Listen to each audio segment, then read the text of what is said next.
on the testimonium specifically, what led you to the conclusion that the testimonium is a forgery? And you're talking about the Testimonium Flavianum, which Yes. is a passage in the writer Josephus. Right. So it was a Jewish author who basically switched sides, joined the Romans during the Jewish War, and later wrote books about it. And this is in the Antiquities of the Jews, which he wrote in the 90s AD, so quite a ways later than events. Right. So there's a sequence of events where he's writing about the reign of Pontius Pilate, and he's talking about all the things Pontius Pilate did that led to the Jewish War, contributed to the Jewish War. And smack in the middle of this is this strange paragraph of this glowing paragraph about how amazing Jesus was, and so on. And so there are a lot of reasons why. And I'm not the one who came up with this. I mean, a lot of scholars have come to these conclusions, same conclusions as myself. But there are a lot of indications, and so I do go through all of them on the historicity of Jesus. I have a whole section on this, and then I've also written a blog where I talk about some of the scholarship that's come out since then as well. And it's about why you can't trust opinions before 2014, basically on this, because so much has been published since then. And there's the discourse style argument, which is the fact that there's nothing in the paragraph that matches Josephus's style of writing. And I don't mean just vocabulary. I mean actually the way he tells stories. So he has a particular discourse style. The way he talks about sects, for example, we have many examples of how he describes sects. He follows a certain template, doesn't follow that template here. There's many ways that he does other things in the way he tells stories and how he integrates his stories to his narrative, and none of those are present. And the immediate next story, of course, starts with, and then another disaster befell the Jews. And then he goes into this long, detailed other religious scandal narrative, which is actually totally matches his discourse style. So you can actually compare that paragraph with the multiple paragraphs next, those two stories, and you can see the difference. It's clearly not the same writer wrote those two passages. And I go through, on the historicity of Jesus, I go through line by line and show why each line makes no sense coming from Josephus. And so there's also the vocabulary argument. Dr. Olson, for example, has published many examples of how the vocabulary and other aspects, the choices of words and things that are in it, match more Eusebian style than Josephine style. Now, I suspect the forger is Pamphilus, who was the tutor to Eusebius. So a lot of people think Eusebius forged it. Olson advocates that view that Eusebius forged the passage. I think it's possible Eusebius received the passage in a manuscript and actually believed that it was authentic, but that his predecessor, his tutor, Pamphilus, wrote it, because that would explain the stylistic similarities. Because Eusebius would pick up some of the style of his mentor. Anyway, that's a hypothesis. We don't really know who forged it.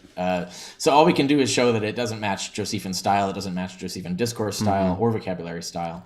It doesn't fit in the context where it's put. It's just randomly, it's shoved into the reign of Pilate, but it's not a part of the narrative that Josephus is telling there, and it doesn't match the following story and so on. So you put all these things together, it's obvious that this is just something that a Christian later inserted. We have the other evidence that Origen didn't know. Origen loved Josephus and relied on Josephus a lot for his argumentation, particularly against critics of Christianity, Celsus in particular. And Origen has no knowledge of the testimonium. He never quotes it, never cites it, never references it, even though it's a juicy treasure trove of points that he needed for his rhetoric at the time. So the fact that Origen doesn't know about it, but Eusebius is using the same library as Origen 100 years later, tells me that someone inserted this paragraph in the manuscripts of Josephus in that library within that 100-year span of time. So the most likely culprit is Origen's successor, Pamphilus, and the tutor and predecessor to Eusebius. Many defenders of the authenticity of the testimonium often cite the James passage, and they say, well, Origen may not mention the testimonium, but he mentions the James passage, James, a brother of Jesus, who was called the Christ. And Origen apparently is not so happy that he was called the so-called Christ instead of being called the Christ, being believed to be the Christ by Josephus. He's not happy that Josephus doesn't believe Jesus is the Christ. And they'll say, that's what he says. It's more important that he says that. Right. He actually doesn't question the use of so-called. In fact, that's Origen's style. He often references this. He uses the same phrase, so-called Jesus. He uses it multiple times in his writing. So that's actually Origen. That's typical of Origen. It comes from Matthew, by the way. It's a phrase that is extracted from Matthew. So Origen liked that phrase. He didn't find that phrase offensive. He just casually mentions at one point that Josephus, even though he didn't believe in Christ, which is just basically saying that he was just a Jew. So it doesn't really, it's not telling us, he doesn't say like he says this anywhere in the text, right? He doesn't say Josephus says he doesn't believe in the Christ. No, he's just making the point that this is a Jew, not a Christian.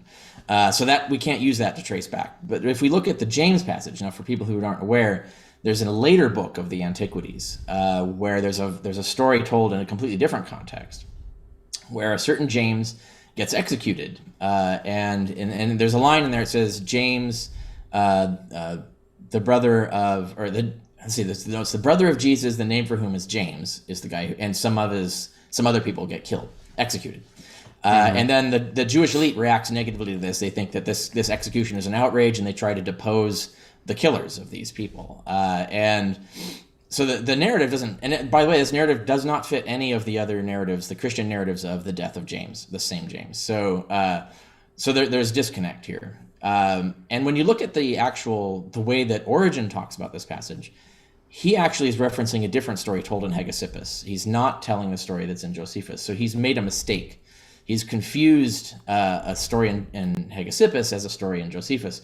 And I've actually shown under peer review in a journal article that this is a mistake Origen makes a lot. Like he actually does sometimes confuse who's saying what when he cites things. And it's clear that he's getting this idea from Hegesippus, not Josephus. So it's evident that even Origen did not see this passage in Josephus at that time. What I think happened was that just the two words, legomenos Christos, which is the so-called Christ, just that line was put in a marginal note and got accidentally inserted in the same span of time that the Testimonium Flavianum got inserted. Origen wasn't aware of this. It's possible he wrote in the marginal note, like questioning, like, is this the guy that I'm thinking of? I don't know. And then someone later mistook that as omitted text and put it back in, which is a common scribal error that we find a lot. There's a lot of other evidence for this, why this is the case. I just recently did a blog on Mason's attempt to try and rehabilitate this. And I go through point by point with a good table comparing the different explanations of how this line came in there. And you can see that there's multiple reasons to doubt that Josephus ever wrote the words legomenos Christos, that this was originally a story about the Jesus who at the end of the story becomes high priest. It's a different Jesus. It's actually not our Jesus. And it's Jesus, son of Danius. Right. And so it was the insertion of legomenos Christos, those two words, that changed the perception of what this text was about. And the text makes much more sense being about Jesus ben Damnius than it does about Jesus Christ. Again, it violates every principle of Josephus's discourse style to have done it that way, including it doesn't reference the Testimonium Flavianum, which it would have done. Mm-hmm.